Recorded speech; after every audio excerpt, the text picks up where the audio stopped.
Sports fans of Real Talk and Hoops Insight, stay in the game with NBA legend Sam Mitchell. Now you can show your love for the In the Game podcast with exclusive merch from the In the Game online store. Coffee cups, caps, grab bowl t-shirts, cozy hoodies, sleek thermal drinking cups, and more. It's all with that signature Sam Mitchell swagger.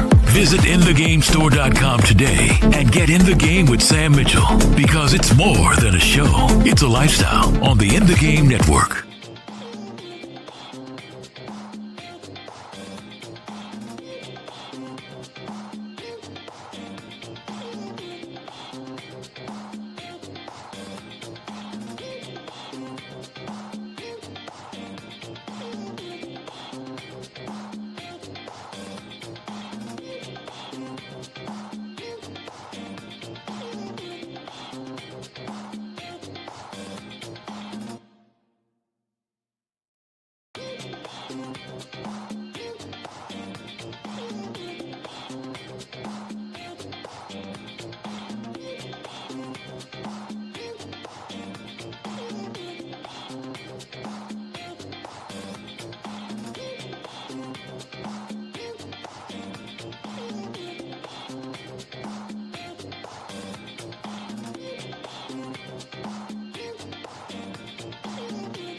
30 minutes or a fraction more.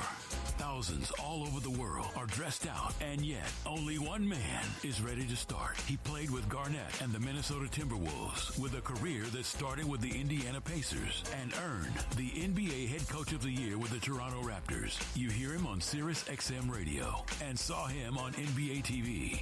And now, get the buzzer ready. Start the clocks. Blow the whistle. Right now, it's time for former NBA head coach In the Game with Sam Mitchell. Welcome to the show. I'm your host, Sam Mitchell. Welcome to In the Game, the In the Game Network. Don't forget to hit that like and subscribe button for In the Game. Also, every Monday, 1 p.m., the Raw side of things with Sir Bam Bam. Don't forget to tune in, Sir Bam Bam. He gives you a nice look or a different way or a funny way of looking at this chaotic times in which we living in. Hey, how you doing today, people? I'm your guy, Sam Mitchell. I'm your coach. And we don't have a lot of stuff to talk about, but we got some serious stuff to talk about. And we're going to start today's show with none other than LeBron James and what's going on with the Lakers. And we touched on this a little bit on Thursday. Now we're going to dive into it. As you know, with NBA free agency, we just had the draft right now currently going on in Las Vegas. It's Summer League. And we talked about Cooper Flag, and I'm going to talk more about his debut, and which, look, I had no problems with Cooper Flag. Even the first game, he didn't shoot the ball well, but as a coach, I look for different things, people. I don't look at how many points the guy had. Okay, Cooper Flag took 21 shots. As a trained eye, as a coach, yeah, you would like for him to shoot a great percentage every night. Players want to shoot a great percentage. Listen to me carefully. I've never met one player in my life that ever wanted to miss a shot. They all want to shoot 100%. Why? Points equal money. That's why. You see guys get complain and get pissed off all the time. Why? I didn't get my touches. That's why. Points, touches equal money. Okay? So you have to understand that. So when as a coach, I look at the 21 field goal attempts and I say to myself, how many of those 21 field goal attempts are shots that Cooper Flag can actually take? And what I mean by that, make. What I mean by that is how many of those shots were good shots? I counted 18. 18 out of 21 shots, that's pretty good. Because when you're a pro, when you're good, you're going to force some shots. You're going to take some bad shots, some questionable shots. That's just part of it. You're going to get you're just going to do that because you have the green light to do that. And so what Jason Kidd is trying to do in Cooper Flag, he wants him to understand, even though you are coming to a stacked team with Kyrie Irving, Anthony Davis, and all these guys, Klay Thompson, all these guys, you're the future. We need your energy. On a lot of nights, these veteran players who got 10 plus years in the league, hey man, game 38, they may not feel like playing. But when you come out there with your energy, you being 18, 19 years old, youthful, every game is new to you, they're going to use and lean on that energy for you to get them through and pull them through the dog days of the season. And so what Jason Kidd is doing, he wants you to be aggressive. He wants you to force shots, take shots, because he wants to get you in that mindset. So I looked at game one and I simply said, Cooper Flag was everything to me that he's built. He's long, he's athletic, he's smart. He understands what's a good shot, what's a bad shot. More importantly, he gets to his spots. Let me give you a quick example. LeBron James was guarding him. And what people think, oh, Bronny locked him up. Anytime the referees are going to let a low guy, a little strong guy, get up under you and brace and not let you bag him down, if they're going to give that guy that type of leverage, ain't nothing you can do. You saw what Cooper Flag did. Instead of bagging LeBron down and Bronny reaching around, slapping the ball out of his hand and being physical and wrestling, the next time he got the ball, the first thing he did was he caught the ball in his spot. The next thing he did, he gathered himself. He saw what Bronny was, and he turned and shot over him and knocked down the shot. Because it's 6'8" against 6'1" don't work. So that tells me right there, Cooper Flag is smart. He didn't keep doing the same dumb thing over and over because I'm bigger. I just got to get to a spot. No, I just got to get to my spot and turn around and shoot the ball. And then you saw him in game 2, came back 31 points, shot a lot better. And so the Dallas Mavericks shut him down. And this is common for today's Summer League, people.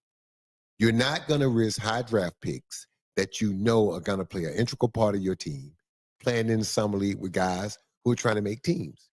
And so they saw enough of Cooper Flag, or they wanted to plant a seed in his brain, enough of a seed for him to understand, we want you to be aggressive. Because there's going to be a lot of nights where Cooper Flag is going to be their leading scorer. Not because he's knocking down threes. It's because he's running in transition, getting to the free throw line, getting put back, getting offensive rebounds. That's what he's going to do. And I think he's going to be great at it.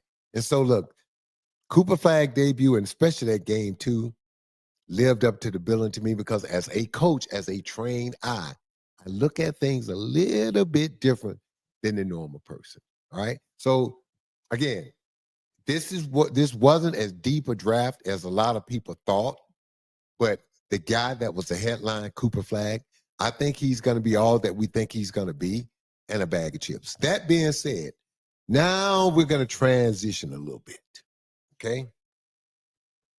LeBron James. Well, how do we start? How do we break this down? There's a report that LeBron James, not LeBron James, but J.J. Redick, the general manager for the Lakers, Rob Pelinka, Luka Doncic, those 3 guys were seen at a nice restaurant in Atlanta. And this, I'm in LA, this is what gets you, Nadi. They came in through the back. So only the people who knew they were there were the people in the restaurant. But when they left, instead of leaving through that exit that same way to try to keep it quiet and keep it undercover, they came out through the front door where all the paparazzis and people the people could see them. And from the reports inside their restaurant, they were drinking a lot of wine. They were laughing. It was almost as if Rob Pelinka and J.J. Redick took Luka out to dinner, and it was almost as if they was transitioning that team away from LeBron James into Luka's team. Now listen, people. LeBron James is going to be 41 in December. He's got 22, 23 years of actual basketball on his body. But when you look at the playoffs, you can make an argument. LeBron James has played about 28 years. When you look at all the finals appearances and all the games, LeBron James got about 28 years. And then when you factor training in, what it takes to get in shape. See, people never talk about training wears and tears your body. Did you just notice the injury? Paul George just had knee surgery. He just had surgery. What was he doing? Training. Okay.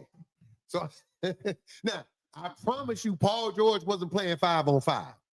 But whatever he did, moves and wide, running, he hurt himself. As you get older, you become more susceptible to injuries. Paul George is 36 years old. Yeah, he's hurt all the time. Dude, it happens. Training. Right. Okay, not playing, training. So those things happen. So we understand the natural progression. But this is what I did not like about that dinner. First of all, there should have been a separate dinner first with just LeBron, Rob Pelinka, and J.J. Redick. Now, I don't know if it was, but it hadn't been reported. Right. It shouldn't have been a conversation. It should have been a dinner.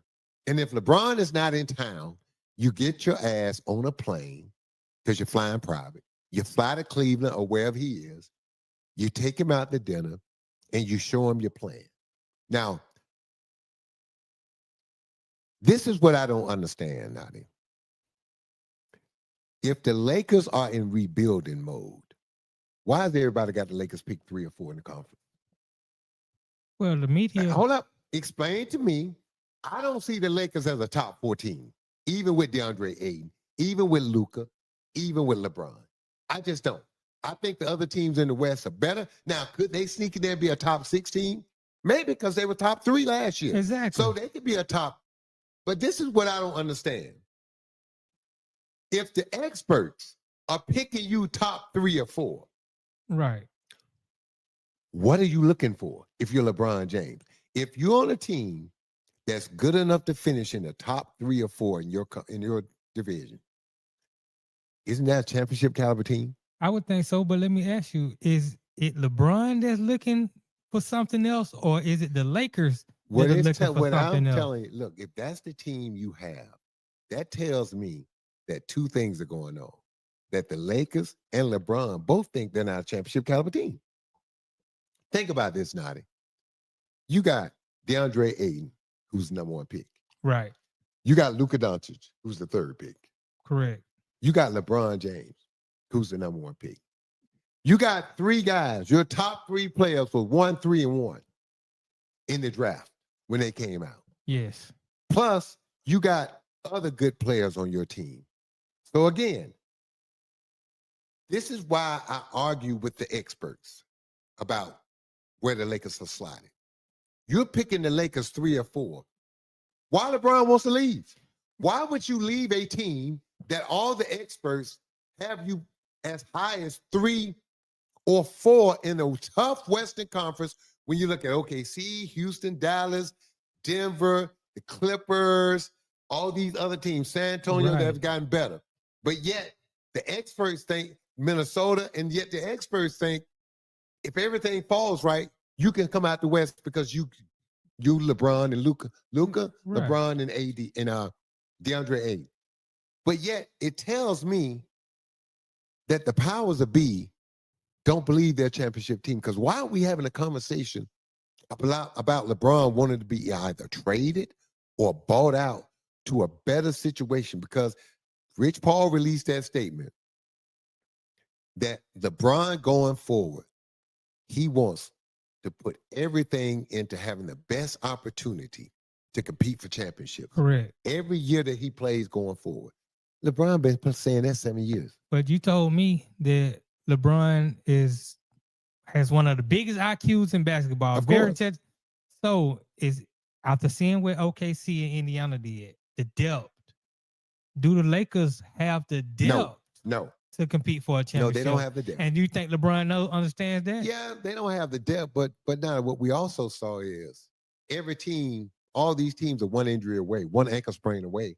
Correct. From losing. It doesn't have to be anything severe what happened to Kevin Durant and Tyrese Halliburton and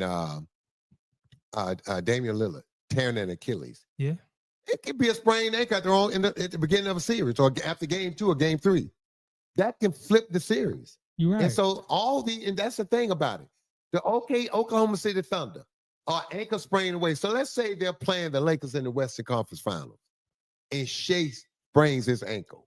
That'll be a huge loss. Come on, they can't win. You're correct. Or you can say the same thing about Luka. So what we're saying is all of these teams are one ankle sprain away from losing, from being vulnerable. But would there be a difference if, let's say, OKC's 7th to 8th man sprains an ankle as compared to the Lakers' 7th to 8th man spraining an ankle? Because you don't got the depth. Yeah, you may not have the depth, but there's not a big difference between your 8th man and maybe your 9th man on the team.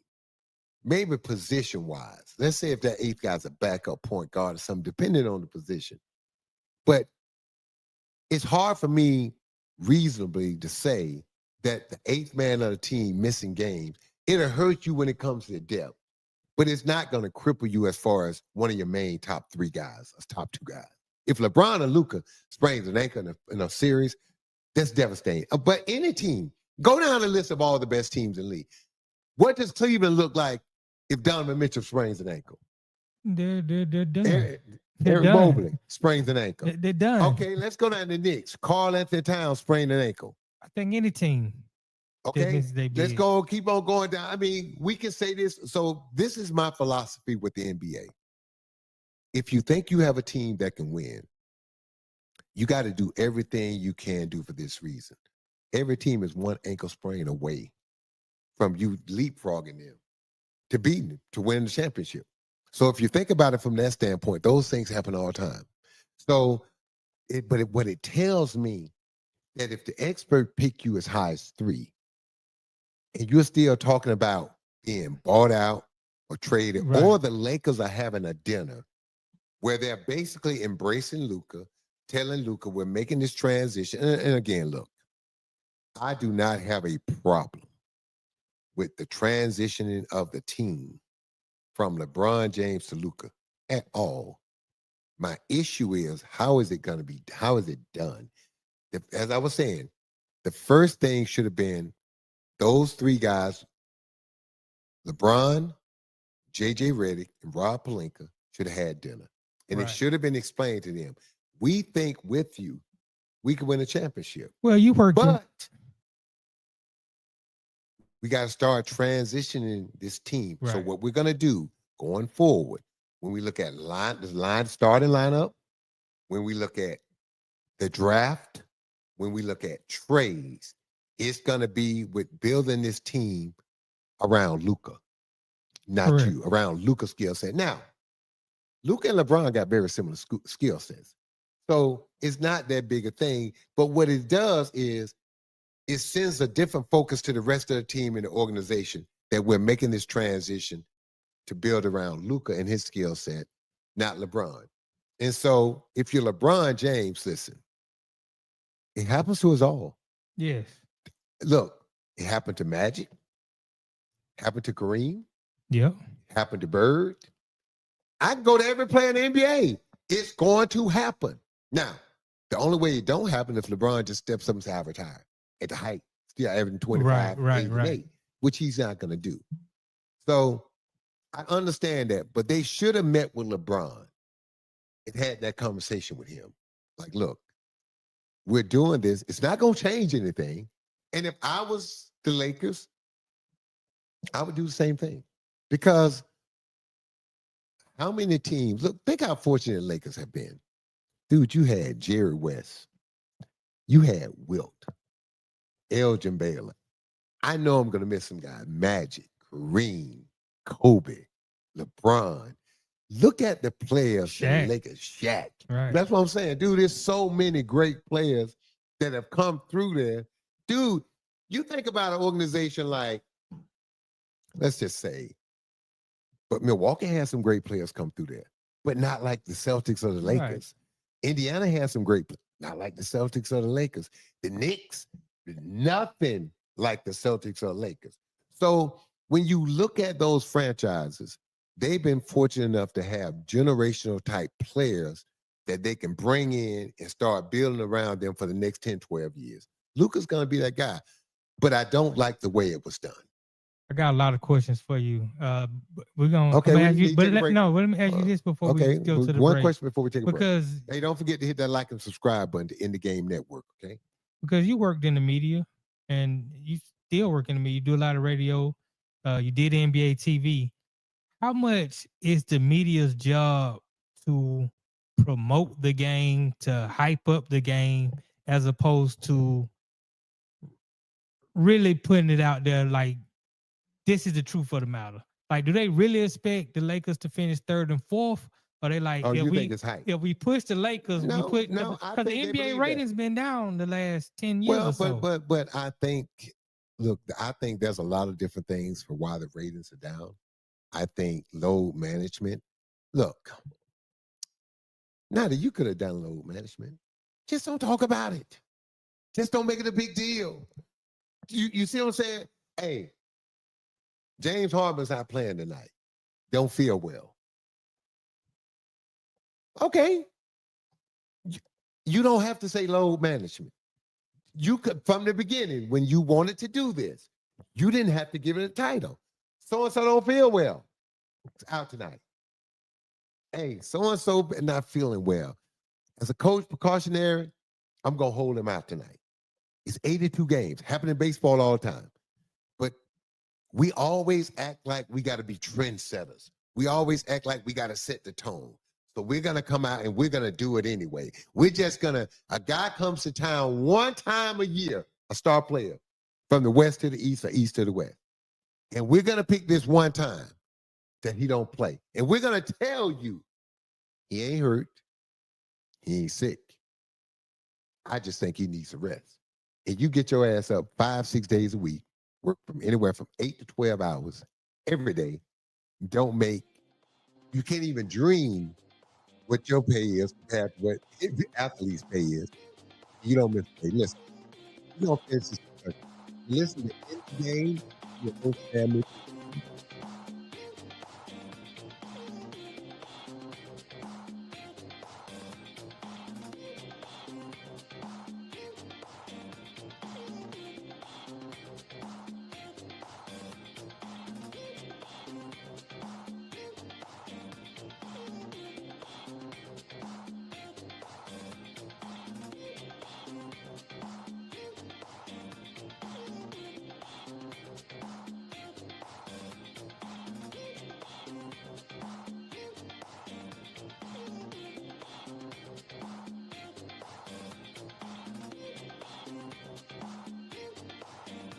Sports fans of Real Talk and Hoops Insight, stay in the game with NBA legend Sam Mitchell. Now you can show your love for the In the Game podcast with exclusive merch from the In the Game online store. Coffee cups, caps, grab bold t-shirts, cozy hoodies, sleek thermal drinking cups, and more. It's all with that signature Sam Mitchell swagger. Visit InTheGameStore.com today and get in the game with Sam Mitchell, because it's more than a show. It's a lifestyle on the In the Game Network. Welcome back to In the Game. I'm your host, Sam Mitchell. Don't forget to hit that like and subscribe button. Don't forget to subscribe to In the Game Network. We also have another show in our network right now called The What Naughty? The Raw Side of Things. The Raw Side thing. Really good Monday. We had a counselor on, Miss Bishop Tanya. She was on. She's been 33 years in counseling. She got 2 masters. She got all these bachelors. She got all these degrees. But she was just talking about mental health. Okay. For, in the Black community, a lot of young people don't get the mental health. It's something new in the Black community, where in other cultures, they've been getting therapy for mental health for a long time. And that, so we're actually going to have her on again for part 2, because we didn't really get into all the meat of the conversation. Now, let me tell you what mental health was when I was a kid. Young adult. Suck it up. Right. Now, it was something to be said for that, though, Naughty. You had to. This is touchy, because everybody is not, quote unquote, mentally tough. Correct. And man, this is a tough situation right here. Yeah, because Naughty, are there times in my life, I'm going to share some with you that I've never told anyone publicly. I did counseling before. When I was an assistant coach with the Milwaukee Bucks, I had just stopped playing. I took a new job as a coach. My wife decided she was tired of being on the road, and she took herself and my 4 daughters and moved back to Atlanta. And we were in Milwaukee looking for a house. We had been together my whole career. We were in Milwaukee looking for a house, and that's when she broke the news. We were downtown Milwaukee at a coffee shop. We had just looked at 4 or 5 houses, and I was like, well, honey, which one you like? And she was like, well, I think I want to go home. I think I'm tired of raising the girls on the road. And I understood it, and I didn't understand what it was going to do to me. So she moves home, no problem. I rent an apartment in Milwaukee. I'm working. And then all of a sudden, now I was lost. Like, I'm used to coming home every day to a family, to noise, to kids. Now I'm coming home, empty place. Now I'm just alone in my thoughts. I start missing my family. I start missing my children. Work is tough. I'm a rookie coach. I just stopped playing. I don't know if I still want to play one more year, or should I have played one more year. George Carl is in my ass every day as a young assistant coach, working the hell out of me. I'm getting up 4 or 5 o'clock in the morning. I'm going to work in the office at 6 o'clock. I'm watching film, breaking down film. He's giving me all these reports to do. I'm grinding. And finally, we had a meeting, and they introduced a therapist. And she passed out her number to all of us, players, coaches. And she said, anyone who contact me, it will remain confidential. And we can meet at her office. And I took her up on it. And it was the best thing I ever did, Naughty. Because what I didn't realize, I carried a lot of weight and baggage throughout my life from my childhood. And what I learned is a lot of things that affect us as adults started when we were children. Right. Not understanding, not knowing how to deal with it. But I had a lot of anger. And as much as I loved my father who passed away years and years ago when I was 33 years old. My dad was tough. He was hard. My dad wasn't going to tell you he loved you. He bought groceries every week. He paid the bills. He had a roof over your head. You had clothes on your back. That's how my dad showed love. It wasn't going to be no, come here, boy, let me hug you, or, oh, son, I love you, you're the best son. None of that. None of that. That wasn't my old man. But he showed you love. Perfect example. Freshman year in college, my girlfriend is playing in the NCAA tournament She's playing for Mercer Bears. The game is in Connecticut. I have no money. There wasn't no NIL. My family broke. I want to go to the game. Call my mom, talk to my mom. She mentions it to my dad. My dad worked in a textile mill, didn't have a lot of money. But my dad used to buy these work bonds that you buy them at a certain amount and over the course of time. And they were only $1,000. My dad told my mother to take one of his bonds, cash it in for $1,000. And would that be enough for me to buy airline tickets, get a hotel room, and feed myself for 3 days to go on the trip to support my girlfriend? Blew me away, brought tears to my eyes. When my mother called me and said what my dad was doing so I could go, I went home. It's the first time that I can remember, other than being a little kid, that I hugged my dad. Because if people don't, what I learned in that experience, and my mother used to tell me, well, baby, your dad tells you and show you how much he loves you every day. Look at all the stuff he do. And that's great. But sometimes you need that hug. Right. Sometimes you need that physical contact. Sometimes you need somebody to hug you and look you in the eye and say, I love you. You're important to me. And my dad didn't know how to do that. So he did all those things and what I learned. But at that moment when he cashed that bond in, I understood it. And I understood that everybody got different love languages. And you have to learn to know other people's love language.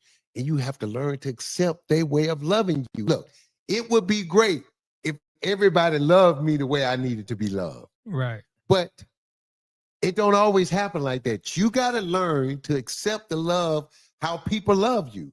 And what I had to learn, man, was accepting that love. And this is, before we, and I'm going to end it right here. The therapist suggested to me that I write a letter to my father, even though my father was deceased. And she said, this letter is not for you to read to anyone.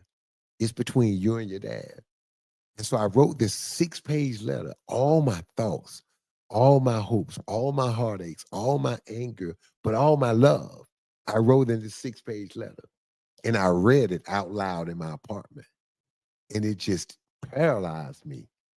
But that night, I slept like a baby. The best night of sleep I had had in years.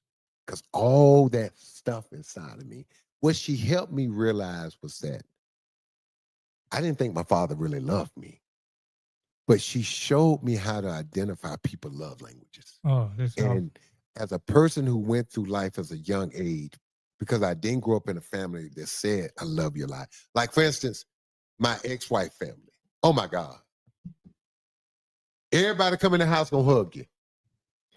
Every day in the morning when they wake up, they tell you they love you. In the middle of the day, they go, my ex-wife family gonna tell you they love you. At night, good night, John Boy. Good night, Sue. They're gonna tell you they love you. Seriously. right. It was so, when I joined her family, it was so new to me. Like, everybody would just hug me. Like, I go to her house, I got 50 hugs. I go to my house, I got none. None. So it took an adjustment. But what I learned was that it's not that my mom and dad and brothers and sisters, we didn't love each other. We just had different love languages. Right. And so once I understood those things and figured it out, now it's got me in such a big, because now when I tell people or tell my story, I talk about the pride of how much my dad loved me. And I look back on all the times my dad took me fishing, all the times my dad took me hunting.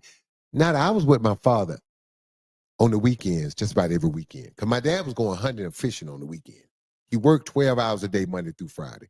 But Saturday morning, he was getting up at 5 o'clock in the morning to go. If it was summertime, he going fishing. If it was wintertime, he going hunting.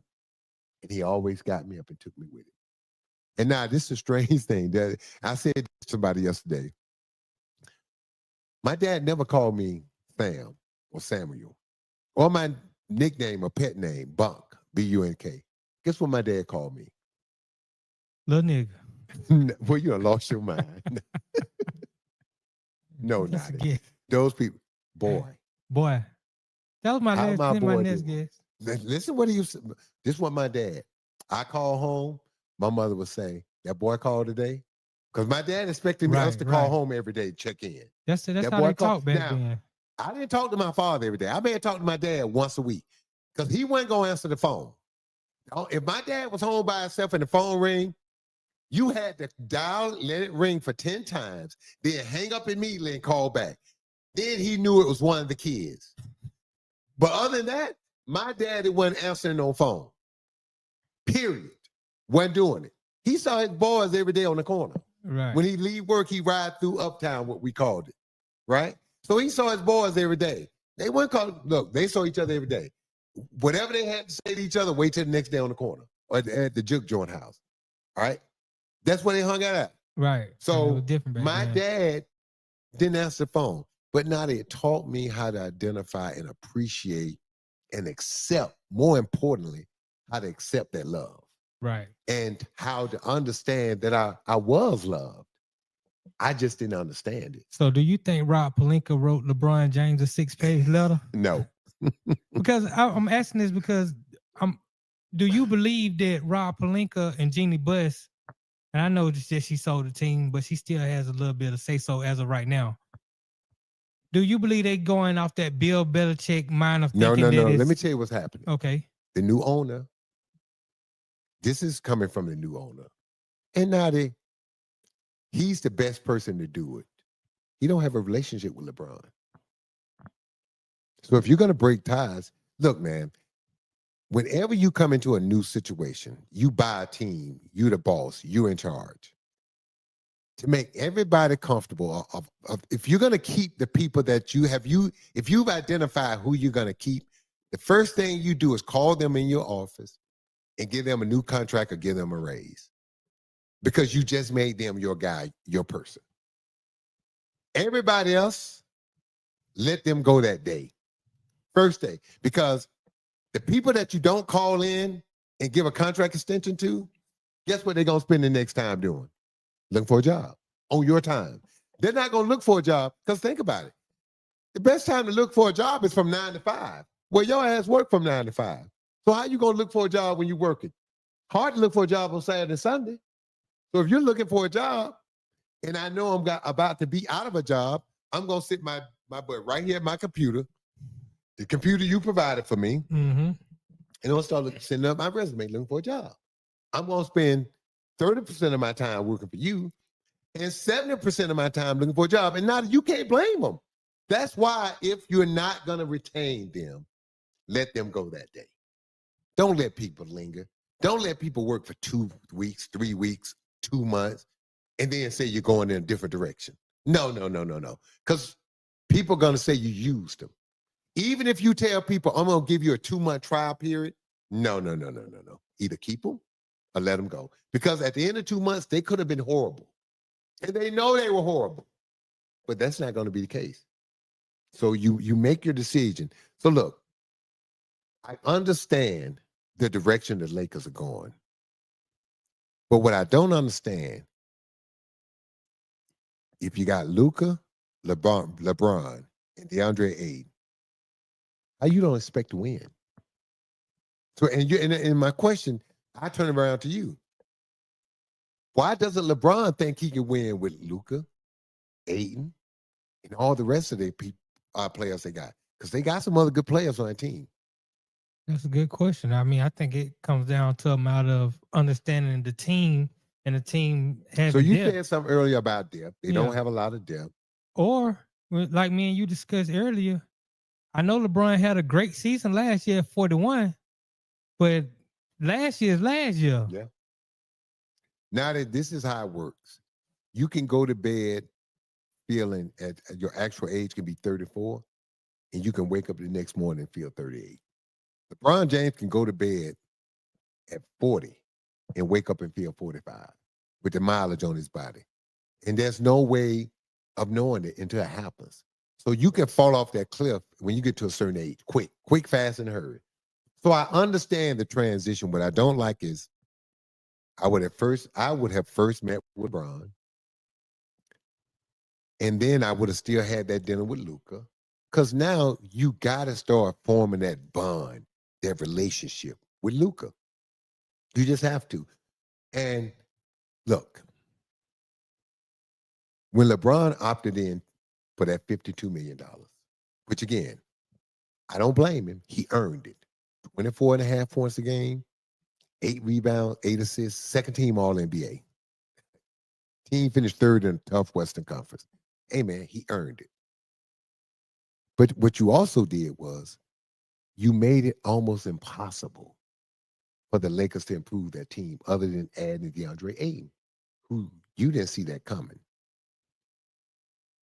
It's going to almost be just as impossible for the Lakers to trade a guy making $52 million. Now, I saw a deal. You want to send him to the Knicks, you could get away with, I think, Bridges, Mitchell Robinson, and somebody else. You could get away with that. But those 3 guys are rotational players for the Knicks. Yeah. I'm sure you could put together a deal if you're Cleveland to do it, but it's going to cost you some good young talent. Right. This is the question if you're another team. How many young guys or how much young talent you give up for a guy that's going to be 41 years old in December? Even though he's still playing at a high level. Yes. How much? Because this thing, if I knew right now LeBron James could play 3 more years and average at least 20 points a game, 6 rebounds, 6 assists, I'd do the deal. But if it's this coming season and maybe 1 more and he's done, I can't do it. Well, the question is, how much is one championship worth? Well, go ask these teams that are now busting their teams up trying to get one. Look at what Boston Celtics are doing. Look at the money they spent. So you ask yourself this, is it worth it? Yeah. But you ask yourself this, how long they're going to keep doing it? As soon as Tatum got hurt, it was a fire sale. Oh, my God. As soon as Jason Tatum went down, they started trading everybody because they're tired of paying that tax. Now, I told you this. The rich owners are not going to keep paying hundreds of millions of dollars in luxury tax to other teams. Now, they're just like, okay, you and a guy are competing for the love interest of a woman. Mm-hmm. Say you, me, 5 other guys. It's Halle Berry. We're all trying to get Halle Berry. Man, we're sending the flowers. We're doing everything. That's just like you getting in trouble or doing something in the courting process, and you get fined. And Halle Berry loves expensive things. She likes Chanel purses. She likes 5-star trips. She wanted to fly a private plane. And you got to turn around and give the other 4 of us $1 million each out of your budget. What are your chances now? My chances are 0. There you go. There you go. How long are you willing to do that? To pay the other people? You see what I'm saying? So as an owner, when you're writing a check for $200-300 million, that money is going to all the teams that stayed under the tax. Right. I want to blow your mind. Back in the day when the Clippers were really bad, when they had the other owner, what was his name? Donald Sterling. The Clippers never spent money. No. You know a team that made the most money every year? The Clippers. Because not only they got their TV revenue, they were never over the cap. They got a check from the league for the tax. They got a big check. Because it was only like 8-9 teams under the tax. So they got a big windfall. So you're the other owners. You're sitting there, you're spending money, you're signing players. And at the end of the year, the Clippers sitting there, you didn't win the championship because only one team going to win, but they done made more money than you, and they didn't even try. How long are you going to keep doing that? They're making money. You're breaking even. Or the only way you see the value of your money is in the value of your franchise going up, but not year-to-year money putting in your pocket, in your bank account. Now you're not going to keep doing that. Right. That's an unsustainable model. You cannot keep doing that. It doesn't make sense. Let me ask you from a coach's perspective. Because we saw before last season started, J.J. Redick and LeBron James had a podcast. And a lot of people believe that J.J. Redick got the coaching job based off the relationship he has with LeBron. 1,000% in my mind. So, think about this, Nadi. What was his training? What did he have on paper other than getting on ESPN? And we saw he wasn't perfect on ESPN every night. So what did J.J. Redick, other than being a mediocre player, do to get a job? He started doing ESPN, never been an assistant coach, never coached high school, AAU, never coached. Dude, you come out the broadcast booth. You start doing a podcast. LeBron James gave you coaching cred. When you're sitting there and LeBron James says, this guy got a great basketball mind. LeBron James says, this guy should be a coach. LeBron James says, I wouldn't mind playing for this guy. And then all of a sudden, the Laker job comes available. Correct. And here you are, LeBron James. At the time, you're calling the shots in L.A. And here's J.J. Redick. Now, remind you, he ain't never coached. He never been an assistant coach. Ain't never done a game plan. Ain't never coached a game. Ain't never called a timeout. Ain't never conducted a practice. Never written a practice plan. And he gets the Laker job. Right. No experience. Now, has J.J. Redick proven that he can coach? Yeah. And now that I said Has this, he? Hold up. I said this, and I'll say it again. All these guys coaching in the NBA who ain't never played high school, college, or NBA ball, no one says anything about them. I would never be upset with a former player getting an opportunity, especially a former player that played 15 years, of getting an opportunity to coach off the rip. 15 years, you know basketball. Now, the technical things, drawing up plays and all that stuff, you got to learn. It's not rocket science. You're learning. Yeah. It can be intimidating at first if you ain't never done it in front of people, but you'll get the hang of it. It ain't rocket science. You can't play your guys for the whole half in the playoffs. Well, definitely one of those guys is 41 years old. Let me finish. Now, I criticize J.J. Redick for that for this reason. Can't do it, first of all. And two, I remember J.J. Redick as a player. If J.J. Redick was on a team that the coach did what he did, J.J. Redick would have been going off. Because J.J. Redick was the type of player, even though he wasn't a star player, being a veteran player, having tenure in the league, having played at Duke, J.J. Redick would say what he wanted to say. And J.J. Redick would have called out any coach for not playing the bench in the second half. That was a mistake. My point is this. J.J. Redick is a good coach. Good coaches make mistakes. Young coaches make mistakes. That wasn't his first one, and it ain't going to be his last. He's going to make a lot more, but he also going to do a lot of good things. This is the one that can bite J.J. Redick in the ass for this reason. The other players are watching. The other players around the league. The young players. Remember where the NBA is today. For the first time that I can remember, we had a group of players. One didn't want to get drafted by Philadelphia. And they never identified these guys. Guys did not want to get drafted by Charlotte because they said they didn't want to go play with LaMelo. I had never heard that before. Most guys don't care who they get drafted by, especially if they're first round pick, right? You just want to get drafted in the first round, get that guaranteed contract. Yeah. First time. Now, we're going to start hearing more of this type of stuff. So my thing is, it's out there now. People may understand that it may be time, and at some point it's going to be time to move on from LeBron.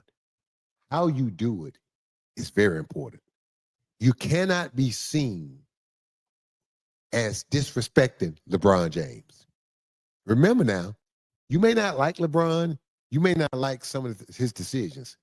LeBron ain't never embarrassed himself or the league. LeBron has been a shining beacon for the NBA for 21 years. Mm-hmm. He's never disappointed. He's been all that we advertised him to be and a bag of chips and some. He's been that dude. Being that dude deserves that dude kind of respect. Correct. First, they should have met with LeBron, had that conversation, and then I would have invited LeBron. Look, I don't have a problem doing that and having a separate dinner with Luka. And then my third dinner at some point would be the coach, the GM, LeBron, and Luka. So what is this? And I would probably include DeAndre Ayton in that meeting. Let me tell you why. It's going to be hard to find someone other than DeAndre Ayton. I see. Now, understand your cap situation. If you're going to move on from LeBron. You're moving on. At some point, you got to. Right. Or LeBron going to move on from you. Okay. Think about this. DeAndre Ayton down a little bit. His status is down. Mm-hmm. You might consign him to a longer-term deal at some point and get him for a bargain. You could get Aiden for the same amount of money that you got Miles Turner. Jakob Poeltl. Jakob Poeltl and your Miles Turner signed what, like 5-year deals for $125 million, somewhere around there, 119, 125, like $25 million a year. You could get Aiden for that.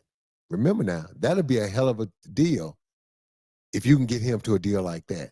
Now, before all the people poo-poo, go look at Aiden's stats. 15, 9, 15, 10, and 50% for the field goal percentage. Yeah, I think he's around Hey, man. 50, He's a good defender. 60%. He can switch out and keep guards in front, form a number 1 pick with talent, and you can play him at the 5 or 4. And I believe he got some more to give. But he's young. He hadn't even reached his ceiling. So, again, you could probably do a deal with Aiden and keep him around 30, between 30 and 25. That's a hell of a deal for a guy to form number 1 pick. Now, hold up now. Look at how much money Chet Holmgren just got. Yeah, a lot. Chet Holmgren averaged 15 points, 8 rebounds, and shot 49%. Same numbers, except he's 2 rebounds less than Aiden. And he just got a max deal. Big guys get paid. Yeah. High draft picks get paid. What pick was Chet? 3. Was he 2? I think it was 2. Was Chet 2 was Chet 1? Take a look at it. Okay? But they get paid, and Aiden was 1. So ain't people sitting there saying, hey, man, look what Chet just got. So for me to sit here for you, the Lakers, because he's been coming off some down years playing for the Portland Trail Blazers, who have been mediocre at best, you could get him on a cheaper deal. You just could get him on a cheaper deal. Not for certain, but when you look at the bigs and you look at the money the bigs are starting to command, hey, man, if you can get DeAndre Ayton for around $30 million a year at some point, that could be a heck of a deal. Yeah, he was 2nd overall. But my question to you is, if you at the head coach you're in the position of JJ Redick, it seems like you're stuck between the new owner, Jeannie, Rob Pelinka, and LeBron. No. You don't have no loyalty to LeBron. Let me tell you something. Bro, this is the real world. Jeannie Buss ain't your boss no more. She can be the board of governors. How's that working out for Mark Cuban right now? Who held that Western Conference trophy up? Who got to talk? Who the camera zoomed out the picture? Right. They had all them in the picture, Mark Cuban on the end. When that new owner picked that trophy up and held it up, right. Where did that camera span? Away from Mark Cuban. He ain't the center point no more. Right. Why have you thinking Mark Cuban a step back from everything? He ain't that guy no more. Correct. When you sell, I just paid $10 billion for the Lakers. How long you think I'm gonna let Jeannie Buss keep smiling and getting credit? None. So your new owner are your new owners. Now, Rob Pelinka, new boss, is gonna tell him what they're gonna do. Maybe the new boss said, and Rob may have said this to them, it's time. At some point, we're gonna have to move on. This is what I think. I think if the Lakers would have came to LeBron James and said, look, don't opt in. We're going to do a 2-year, we want to do a 2-year deal with you for $90 million. You're taking a little haircut, but we add another year for $45 million. I think LeBron would have listened to that. I think he would have, because what it would have told him, and then I would have told him this, LB, we want to do this because you're still playing at a high level. We need you to take a little haircut because we're trying to make some moves over here to strengthen the team. We just got Aiden. We think we can still build a championship caliber team, but we need a little bit more flexibility to strengthen the back end of our bench. I think if you would have went to LeBron and even asked him to take the type of deal that Harden took, he would have thought about it. Because by adding that extra year that's guaranteed, what are you telling him? That you're part of our immediate future. Part of our, right. When when you made him opt in, that's the end of his contract. Right. So LeBron James is saying, okay, I mean, look, okay, Who had a better season, James Harden or LeBron James? LeBron. Okay. Who got a better deal? LeBron opting in at 52 or James Harden getting 80-something for 2 years?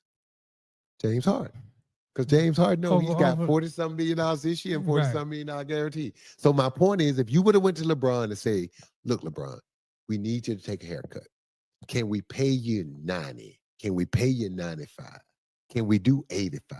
2 years, 85, 2 years, 90. But we're going to use this money to go get some other players to try to give you the best chance, because we want your next championship or your last championship to be in a Laker uniform. That's what we want.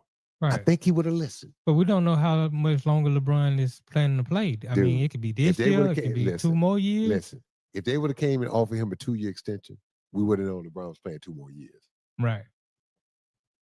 And I think when they didn't do that and they allowed him to opt in for the $52 million, I think LeBron felt like, okay, they're not going to reward me. We finished. Now think about this season. LeBron averaged 24.5 points, 8 rebounds, 8 assists. He shot 50% from the field, I think, and like 38 from the three-point line. You finished 3rd in the Western Conference. Brutal. Right.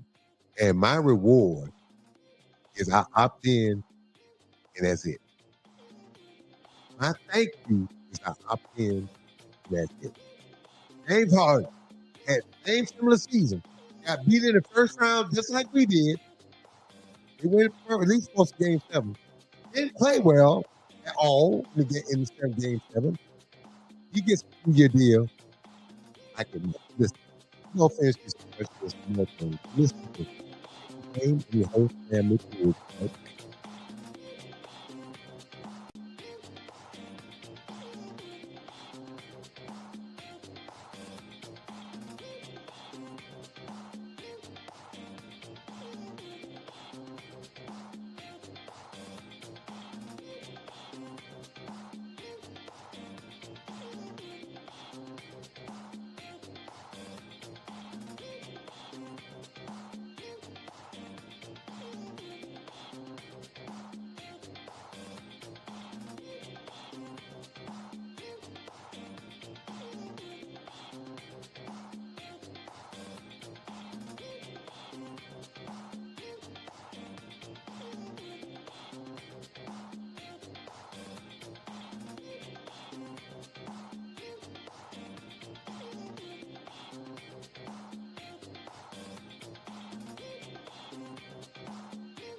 Sports fans of Real Talk and Hoops Insight, stay in the game with NBA legend Sam Mitchell. Now you can show your love for the In the Game podcast with exclusive merch from the In the Game online store. Coffee cups, caps, grab bold t-shirts, cozy hoodies, sleek thermal drinking cups, and more. It's all with that signature Sam Mitchell swagger. Visit InTheGameStore.com today and get in the game with Sam Mitchell, because it's more than a show. It's a lifestyle on the In the Game Network. And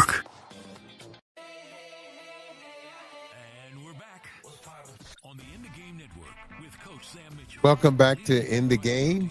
I'm your host, Sam Mitchell. Don't forget to hit that like and subscribe button to In the Game. Don't forget to tune in on Mondays for the Raw side of things with Sir Bam Bam. Every Monday at 1 p.m. Eastern Standard Time, the Raw side of things. Getting back to close out this conversation about LeBron. Listen, Father Time is undefeated. It happened to us all. It happened to me, happened to my teammates, my friends. It happens to us all. But there's a way in which it can be done, Nadi. And I just felt like, look, LeBron James got treated like role players get treated. That's how they treat role players. They don't care. When you're the ninth man and they're replacing you, they'll just tell you simply, we're going in a different direction. Period. They didn't even tell LeBron that. They just look now. How does he deal with that? He's never been treated like that before. Correct. Never. That's hard pill to swallow, Nadi, when you've never been done like that before. Right. For the first time, he's not been For treated the first like time, LeBron Superman. James in a long time been treated like normal folk. Right. Welcome to the real world. So my question is, he's on the last year of his deal of an expiring contract. Do you let him walk, or do you try to get some for him? Well, now obviously, if let's say the Lakers have a subpar season, let's just say they're around, they're teetering between 8th and 9th. Trade deadline come up. What teams are going to offer you for a 41-year-old player who's going to be an unrestricted free agent that don't have to re-sign back with you? See, now that's the thing you got to understand. LeBron James will be a total free agent. Why would I trade for a guy unless he gives me some type of guarantee that he's going to re-sign with me? Why would I do that? Why would I give up anything? Why would I even give you a second-round pick? Look at what happened in Toronto with Kawhi Leonard. They bring in Kawhi Leonard. They win the championship. He leaves. Mm-hmm. But they got a championship. They got a championship. That's big for That's Toronto huge. because they never had one. Huge. And the guy that brought them championship is unemployed like me now. Right. That's the NBA. Hey, man. Okay. That's the life of There's NBA. another thing. Scottie Scheffler, the golfer, said something that I thought was so profound. Yeah, it was deep. He said, you spend your whole life trying to get good enough to win tournaments. And when you win them, you're euphoric. You hug your wife. You kiss your kid. You got this feeling. Your friends are all congratulating you. And then all of a sudden it's like, okay, where we going to dinner? And then after dinner, a few more congratulations, a couple of beers. Okay, I'm tired. Then after honey kissing you goodnight, giving you a little sugar before because you won and brought a big check home. Next morning, babe, I'm tired. Will you go get the baby? Baby crying. Caddy call, friend call, mama call, something else going on. This person needs something, that person. Life starts right back over. So what Scottie Scheffler basically saying, you done spend all this time and you get about a half a day out of pleasure and it's time to move on to the next best thing. And so I get it. And so what he said, though, what he meant by that, life is going to continuously come at you. And so you can't bask in that glory forever because the next minute, something else is coming at you. And so I thought what Scottie Scheffler said put all this stuff in perspective. That being said, it's going to be interesting, man. I can't tell you what I think is going to happen because I don't see a team trading for LeBron, being a free agent, especially trading away draft picks and young talent for a guy that's 41 years old. I don't see that. Doesn't make sense. That's not good business sense. I also don't see the Lakers buying LeBron out. Well, so he's there for his last run. But think about this. If you're LeBron James and you're willing to sign a year deal, wouldn't it be great to be a total free agent? Think about this, LeBron. If you become a total free agent, you can fit yourself into most teams' cap. Because with the money that you've made and you make off the floor, again, I don't go into anybody's pocket. You do have the ability to take a lot less to go win a championship. If I was LeBron, I would play the season out with the Lakers. I would play 82 as many games, try to win a championship, but I would go to free agency, and then I would sit back and let all the teams who think they have a chance come approach me and let them reorganize their team and their roster to try to fit me in. But the beauty of it is, as a free agent, I can fit myself in with my salary demand. It could be high, it could be medium, or it could be low. But to me, that's going to be the next and the last chance LeBron going to have to win championship. And I think that's how he's got to do it. I'll play it out. I get my $52 million from the Lakers and I'll play. And who knows, who says the Lakers can't win a championship? Again, what do we say all the time? You're one sprained ankle away. That's correct. Yeah. So now you say you had something to ask me Yeah, before we wind the show down today. Well, I mean, this whole situation with LeBron. Now think about this, and we could talk about this more. We spend a whole show. We could. But it seems scammy. But speaking of scammy, there's a terrifying AI scam that uses your loved one's voice. Oh my goodness. So what it is, the scammers are using this cloning app to con relatives out of Cash App, PayPal, Zelle money.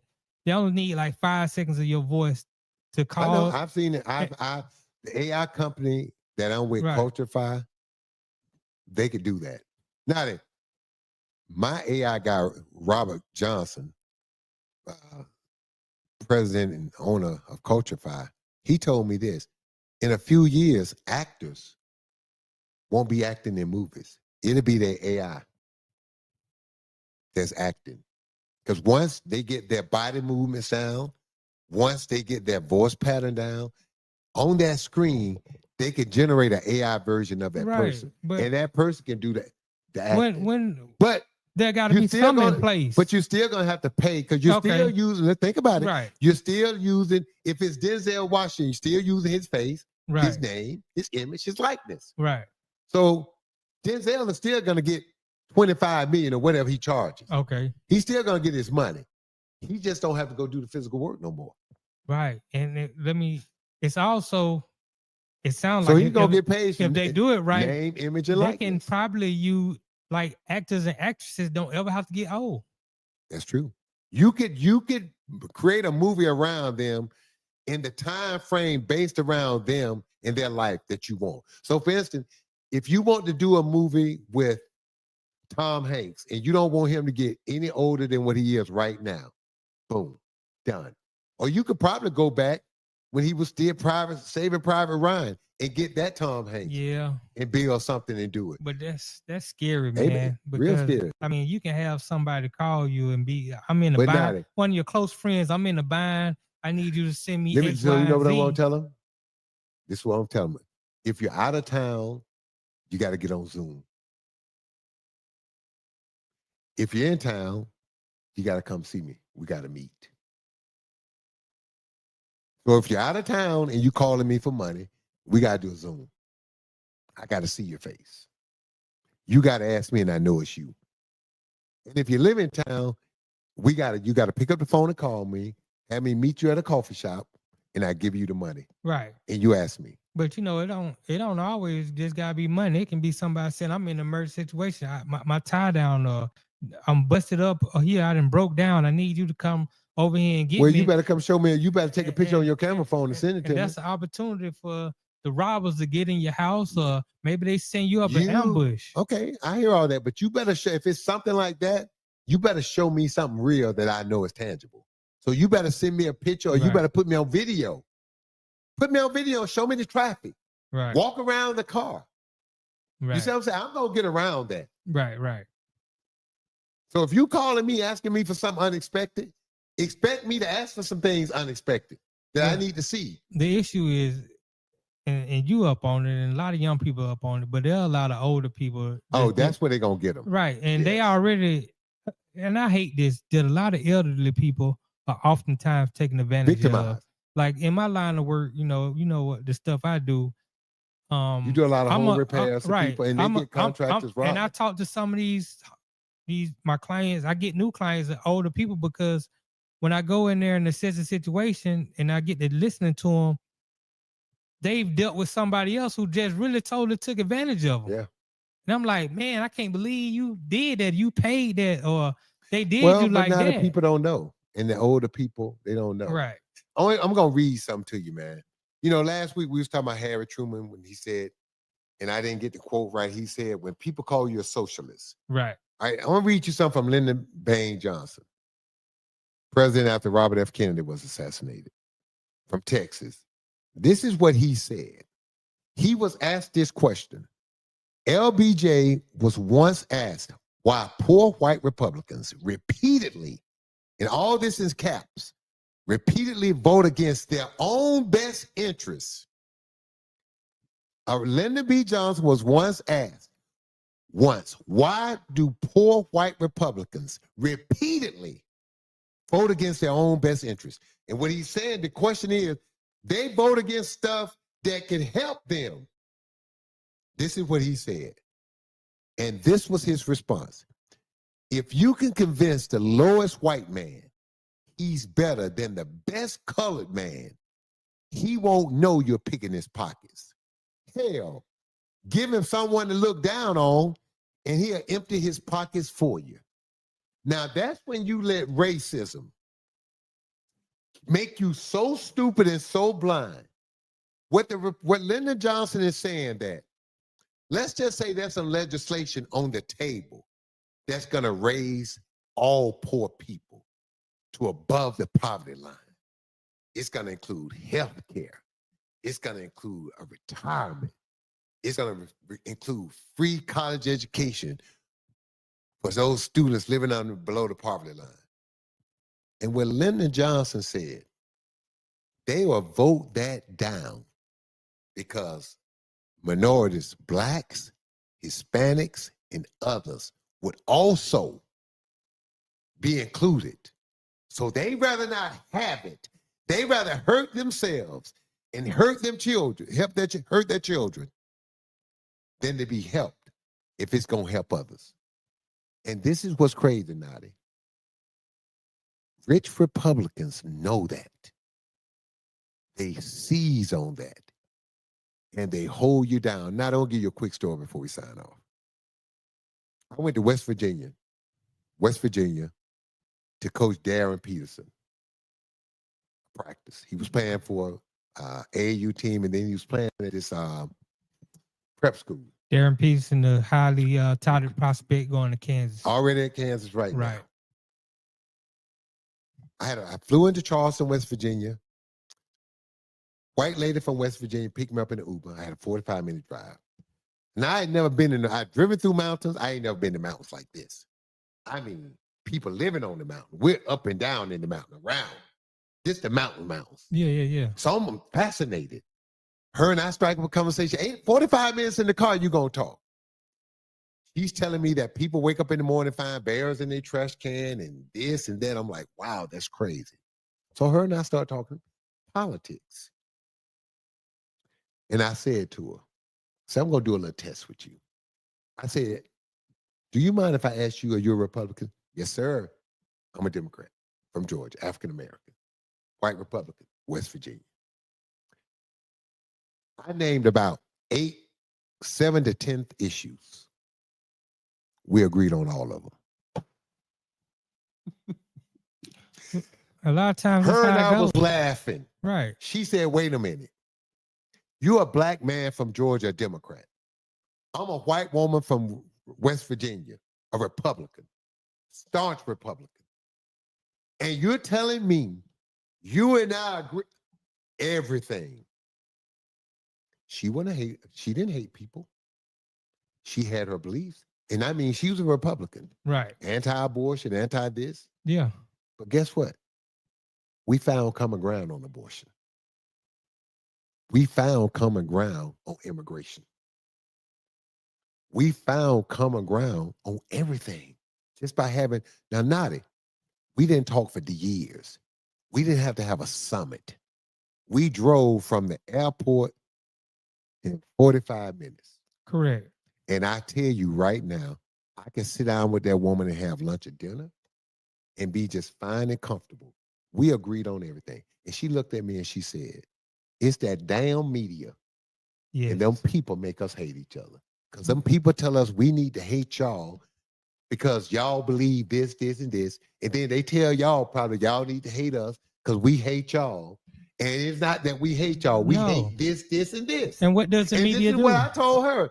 And we don't hate you. We hate this, this, and this. Right. What does the media do with the politics, especially when you just talking about Republican, Democrat? We talking about. Wait. Go ahead. Ain't gonna blame the media. I'm blaming we the people. I know, but this is what I'm. Listen to me carefully. Go ahead. The media, listen. They can tell us whatever they want to tell us. Yes. Like, this is what I've learned. If you watch Fox, MSNBC, or CNN, you're gonna get opinionated news views. What I mean by that, you're going to have people giving you the news based on their views. They're either going to be Republican or Democrat, and they're giving you their views from a liberal or Republican, conservative. When I watch the local news, I don't get that. They don't give me their opinion. They don't tell me when they report about President Donald Trump and what he did, they don't say yeah or nay. They just say what he did, and they leave it up to you. See, with all these other news outlets, they tell you what he did, and they tell you what's wrong, but they think he did. But that's their opinion. Right. They don't necessarily mean it's my opinion. So they're trying to form people's opinion. So what they're doing, they're the ones who created the divide by doing that. Okay. I blame us as people. We rely on what people tell us. We don't look for ourselves. We don't listen for ourselves. We don't investigate for ourselves. We don't try to learn better for ourselves. We don't try to get to know other people that don't look like us for ourselves. We're not open to new ideas from others like ourselves. And we'll look to, like what Lyndon Johnson said, everybody's looking for someone to look down on. Why don't we start looking for people to uplift, to pull up instead of to step on? We keep saying that we're a God-based country, that we're Christians. People, I want to ask you, what are we doing? I see people wear these bracelets. What would Jesus do? Really? Would Jesus lock people up in cages? Would Jesus deny people health care? Would Jesus not feed the hungry? Now listen, I heard it explained to me like this. And if this is true, this is sad. A guy online said the difference between Democrats and Republicans. Democrats feed 99 people out of 100. If it's one person, if it's one person out of 100 that's scamming the system, they'll feed 99 people. Republicans are deny 100 people food or assistance if it's one person in the group scamming.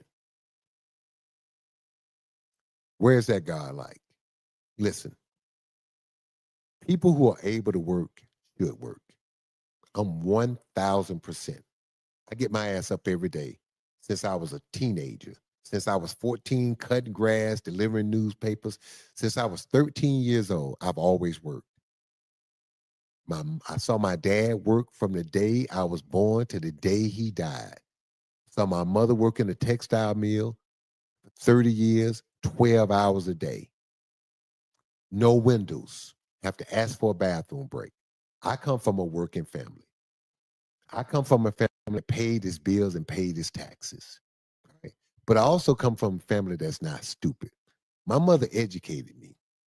My mother told me, stop letting people tell you when you're in between jobs and you got to go get your unemployment.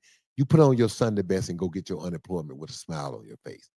Look at your check, people. You pay a thing called unemployment insurance that they take out your check. They don't give it back. They take that money out because if you're in between jobs or you lose your job, you can go get your money. They ain't their money. People try to embarrass you. Look at what the government do. You got to fill out all these damn forms. You got to go down there. You got to get in the line and you got to ask for your money. When they take your money, they don't even ask you. It's expected that you know you got to pay unemployment taxes. They just take it. But yet, when it's time for you to go get your money, they try to embarrass you. They don't want you to come get it because they want to keep it and spend it the way they want to. Go get your damn money. Stop being a sucker and stop letting people make you feel a certain way. You've earned these things. One thing I can tell you 1,000%, and I've lived in other countries. I've lived in Europe. I've lived in Canada. Ain't shit here, excuse my French, ain't shit here in America free. You can't get an ass whooping in America free because if you got to go to the doctor to fix your ass, they're going to charge you out the yin-yang. Okay? You get nothing here free but a hard time. There's an old saying, I got something for you, but I'm not going to tell you what it is. But listen, people, stop being stupid. Stop being ignorant. Stop looking for someone to look down on and start looking for people to uplift. If you're unhappy with your lot in life, your situation in life, stop looking to kick others down. And just maybe some of those people that you look to uplift, they turn around and give you a helping hand and uplift you. You've been listening to In the Game. Don't forget to hit the like and subscribe button In the Game Network. I'm your host, Sam Mitchell. For Thursday, take it easy. And remember, don't hate the game. You can hate yourself. You can hate the way you play the game, but the game is the game. Either learn to play the game the right way or get out.